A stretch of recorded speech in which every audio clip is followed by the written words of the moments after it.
একবারই দেশ স্বাধীন হয়, দুইবার দেশ স্বাধীন হয় না একটা দেশ। আর সরকারকে একটা কথা পরিষ্কার করে বলবো, প্রধান উপদেষ্টা এবং স্বরাষ্ট্র উপদেষ্টাকে, আর যেন এই অনিবন্ধিত দলের পদযাত্রায় যেন ট্যাঙ্ক কামান নিয়ে সেনাবাহিনী পাহারা না দেয়। এটা আমাদের জন্য লজ্জা। এর জন্য যে টাকা খরচ হচ্ছে, বিগত সরকার অন্যায়ভাবে যেসব টাকা খরচ করে তার জন্য হিসাব হবে, তার বিচার হবে। এই পদযাত্রায় অন্যায়ভাবে তাদের পিছনে যে কোটি কোটি টাকা খরচ হয়েছে তার হিসাব একদিন কিন্তু দিতে হবে। এরা বৈষম্য বিরোধী আন্দোলন করেছে, কোটা সংস্কার আন্দোলন চেয়েছিল, সরকার কোটা সম্পর্কে বাতিল করে দিয়েছিল, রাগ করে অভিমান করে ঘর ফিরে চলে গিয়েছিল। বৈষম্য বিরোধী আন্দোলন করতে আসলো, কোটা যদি সরকার ফিরে নিয়ে আসলো, ওই মতিউর, আসাদ, বেনজির, আজি যেটা দুর্নীতি বেরোচ্ছিল, সরকার দুর্নীতি বিরোধী আসবে বলে ভয়ে এই কোটা নিয়ে আসলো। তো কোটা নিয়ে আসলে ছাত্ররা মাঠে নামবে, এদের পিটিয়ে হলছাড়া করবো, বিএনপির নেতারা আন্দোলন করে এদেরকে আমাদের শেষ। এরা একটা ফ্যাসিস্ট সরকার একটাও নির্বাচন করলো, 24 সালে আমাদের অফিস বন্ধ করে দিল, আমরা নির্বাচনে অংশগ্রহণ করতে পারলাম না। এই জন্য একটা সরকারের প্রধানমন্ত্রীর কাছে এই যারা আজকে আমাদের বিরুদ্ধে বক্তব্য দিচ্ছে, তারা প্রধানমন্ত্রীর সাথে দেখা করার জন্য প্রাণান্ত চেষ্টা করেছে, প্রধানমন্ত্রী পাত্তা দেয়নি। নীতি নৈতিকতা মাথা খেয়ে তার পার্টির সাধারণ সম্পাদক ওবায়দুল কাদের সাথে দেখা করতে কত চেষ্টা করেছে, ওবায়দুল কাদের দেখা দেয়নি। শেষ পর্যন্ত দুধের স্বাদ ঘোলে বিচানোর মতো রাষ্ট্রপতির কাছে গিয়ে তারা স্মারকলিপি দিয়ে আসলো। তার মানে কি, অবৈধ সরকারকে তারা মেনে নিয়েছিল।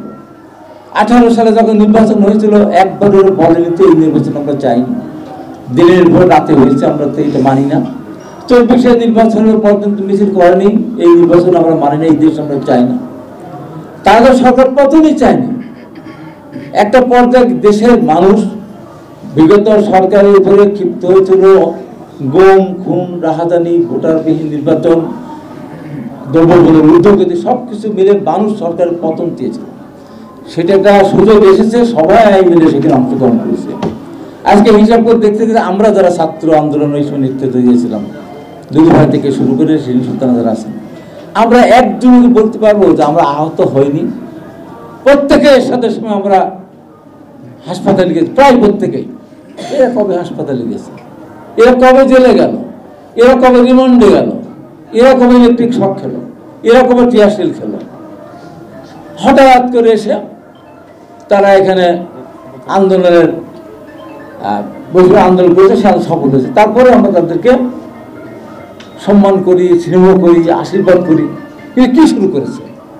আমি এদের বিরুদ্ধে কথা বলি নাই, আমি 2-3 ধরে বলা শুরু করেছি, কারণ বলতেই হবে, বলবই এবং বলে দিচ্ছি।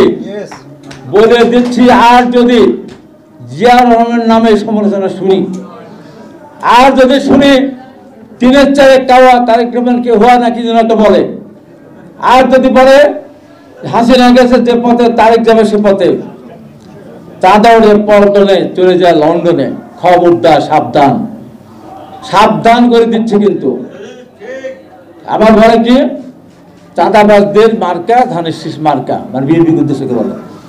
আরে যাদের জন্ম হয়েছে চাঁদার মধ্য দিয়ে, সৃষ্টি হয়েছে চাঁদার মধ্য দিয়ে, রূপায়ণটার আমি আজকে দুদককে বলবো, এই সমস্ত সমন্বয়কদের বাড়ি ঘরে বেশি দিনের সময় যেত।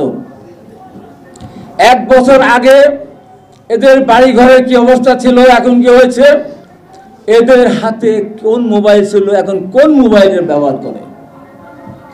একটু তো বাসে থাকতো ম্যাচে, আজকে বিশাল বিশাল গাড়ি নিয়ে তারা যায়। আর সরকারকে একটা কথা পরিষ্কার করে বলবো, প্রধান উপদেষ্টা এবং স্বরাষ্ট্র উপদেষ্টাকে, আর যেন এই অনিবন্ধিত দলের পদযাত্রায় যেন ট্যাঙ্ক কামান নিয়ে সেনাবাহিনী পাহারা না দেয়। এটা আমাদের জন্য লজ্জা।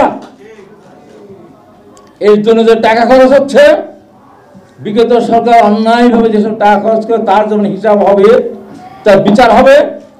এই পদযাত্রায় অন্যায়ভাবে তাদের পিছনে যে কোটি কোটি টাকা খরচ হয়েছে তার হিসাব একদিন কিন্তু দিতে হবে। ছেলে খেলা এই দেশটা স্বাধীন করার জন্য আন্দোলন করেছি, মুক্তিযুদ্ধে গিয়েছি, গণতন্ত্র পুনরুদ্ধারের জন্য বারবার আহত আমরা হাসপাতালে গিয়েছি। এখন তারা স্বাধীনতা মানে না, 90 মানে না, 71 মানে না। আজকে যে এটা অনেকে বোঝেন, আমি অত বুঝি না।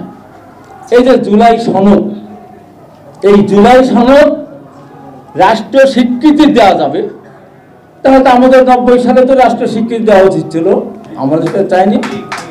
সাংবিধানিক স্বীকৃতি হবে না, দিতে না, কারণ একবারই দেশ স্বাধীন হয়, দুইবার দেশ স্বাধীন হয় না একটা দেশ। তো গণতন্ত্র পুনরুদ্ধার হয়েছে, আমরা 90 সালে গণতন্ত্র পুনরুদ্ধার করেছি, দ্বিতীয়বার গণতন্ত্র পুনরুদ্ধার হয়েছে, দেশটা স্বাধীন হয়নি। আমরা বলি কি দ্বিতীয় স্বাধীনতা, তাহলে আমার 71-এর স্বাধীনতা কোথায় গেল? তাহলে 71 স্বাধীনতা মিথ্যা? ওনারা বলেছেন তারা জুলাই সনদ তারা স্বাক্ষর করবেন না, রাষ্ট্রীয় স্বীকৃতি দেওয়া যাবে, তাহলে তো আমাদের 90 সালে তো রাষ্ট্রীয় স্বীকৃতি দেওয়া উচিত ছিল, আমাদের তো চাইনি। সাংবিধানিক স্বীকৃতি হবে না, দিতে না, কারণ এই ছিল। এবং আজকে আমাকে বলতেই হচ্ছে